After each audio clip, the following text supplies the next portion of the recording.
Hi, I'm Katie Kempner, and welcome to the first in a series over the next 2 days of Perspectives Live. Perspectives with Katie Kempner is an online talk show that you can go take a look at www.katiekempner-perspectives.com, where I talk to a number of very successful working women who are balancing busy lives and talk about how they've figured out a way to lead happy and successful lives while being extraordinarily busy. I hope people find inspiration from it and have some fun along the way, which is what I hope we do today. So my first guest is Lisa Thomas, CEO of M&C Saatchi Group and joint CEO of M&C Saatchi. Did I get that right? You did, yeah. Thank you for joining me and being my very first guest. A pleasure. I feel nervous. The pressure's mounting. Yeah.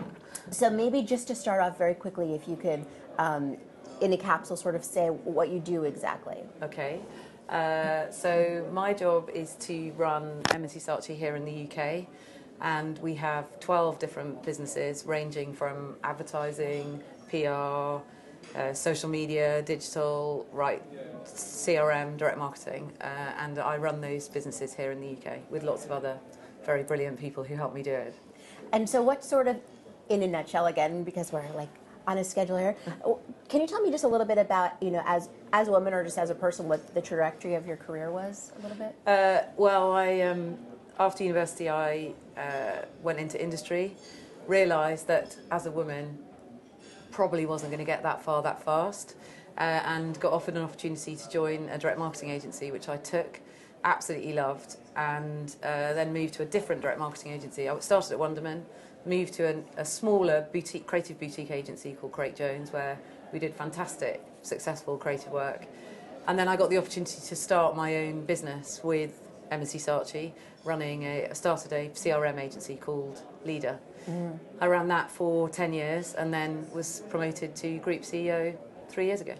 Congratulations. Thank you. But do you think, you said as a woman you thought that was going to be a longer way. Do you think as a woman, because really that's what I'm trying to focus on, do you think it was easier in this business, or is it equally as challenging in whatever business? I think the business I started in was a very traditional, they're Thomas de la Rue, they make banknotes and checkbooks, and I think the concept at that time, it was in the late 80s, the concept of a woman being massively ambitious. It was fine for us to be on the grad scheme, but I did languages at university, I wanted to go and run a market, be what they called a regional manager. And they basically said, oh, well, that's not going to happen till you're 30. You're going to be here and doing... And I didn't want to do that. I wanted to do the exciting stuff. And I think it probably has been easier in the career that I've ultimately chosen. Although I'm quite sure now that it's much easier at De La Rue than it was when I first started there. Well, I was reading, we were talking a little bit about Sheryl Sandberg's new book, Lean In, and it talks a lot about women that are very ambitious, and it's almost like, women need to apologize for being ambitious, or they need to feel guilty, or they need to be well liked by others that they work with, and if they are really ambitious, then automatically perhaps they're not as well liked. Do you find that to be the case, or not necessarily so? I think it probably is the case. And I think it's interesting because I went to an all-girls school. I left school absolutely believing that I could do exactly the same as a man. I didn't even question it. And it was only when I started working that I realised that other women didn't feel like me, and certainly men didn't feel like me. And it took me quite a long time to grow up and realise that there were other tensions around it. That said, I think women now are more respected for their opinions and for their ambition. And it's good to have ambitious women to be role models for future women today. So I think it's, like everything, it's a constant balancing act between wearing your ambition on your sleeve and being very supportive of other women, which I absolutely am. And I think that's so important, is being supportive of other women.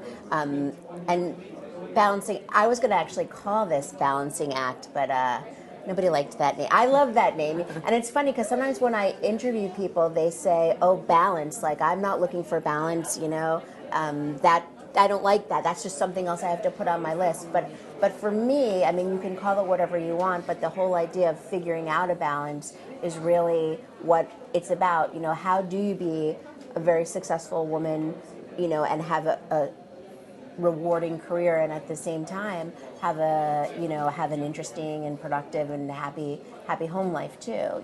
So can you talk a little bit about your personal life and how you balance everything together? Sure. I have so home life. I'm married, have 4 children, 2 stepchildren who are 20 and 19, and an 8-year-old and 6-year-old, both boys. Oh, wow. So life at home is pretty hectic. I'm not sure I achieve a balance. I think probably I'm quite good at juggling, and each week is different, and how we achieve fun at home and fun at work and get to do what we need to do is different every week. But I think I do it by doing a job that I absolutely love, so I know why that I'm at work, so I don't feel guilty, and putting the needs of my children and us as a family probably slightly ahead of the needs of my business, so that I have strict rules and structures around which I try to stick. I don't always manage it, but. And what about the women that work for you? Because I mean, as a CEO of a large company, that aren't at the level that you are, so that you probably can figure out a little bit more. This works for me or this doesn't work for me. Do you, have you been able to figure out ways for them, or do they come to you and say, help me, or maybe not you, but the people that work for you and say, I can't figure this all out?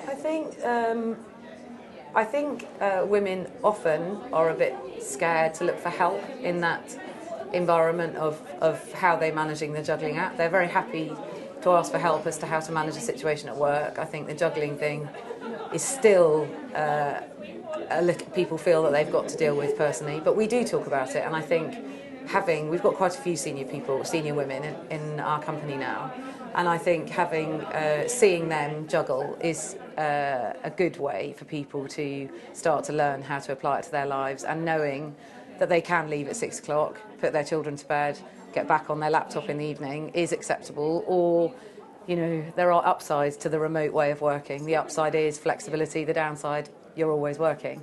But it does mean it is slightly easier for both men and women to be more flexible about their home life. Yeah, on the one hand, you have your phone, your iPhone, your BlackBerry, so you can be wherever you need to be. But the other day, I was with my son at a doctor's appointment, and someone's trying to reach me, and I'm like, I can't even get reception in here, So it can actually add to your stress, I think. So very definitely. I think you have to try and turn your phone off when you're at the doctor's with your son. No, it's true. You have to. Oh, could you hold on for 1 second, please? So here we are at the first ever advertising week. What do you think of it so far? I mean, it's early days, but I think it's brilliant. I think it's fantastic that it's here in London, and I'm sure it'll be a brilliant week. It's very inspiring for young people in the industry to come along and get involved, and lots of people are participating, so I think it's brilliant. So lots of young women walking around. Yeah. Which is fantastic. If you had one piece of advice for them, not to put you on the spot, but to put you on the spot, if you had one piece of advice for them, something that they should know now that maybe you wish you knew, what would it be? Oh, good question. I think work out what your personal passions and magic is or are, and try and find a job that you absolutely love, because I think loving your job is more important than probably anything, particularly given the decisions ultimately you'll have to make in terms of hopefully juggling your life, and try and find a job where you can play to your strengths, be yourself, and allow yourself to show your talents, and try and find a job or a role within an organisation where you can play to your particular strengths and your particular magic.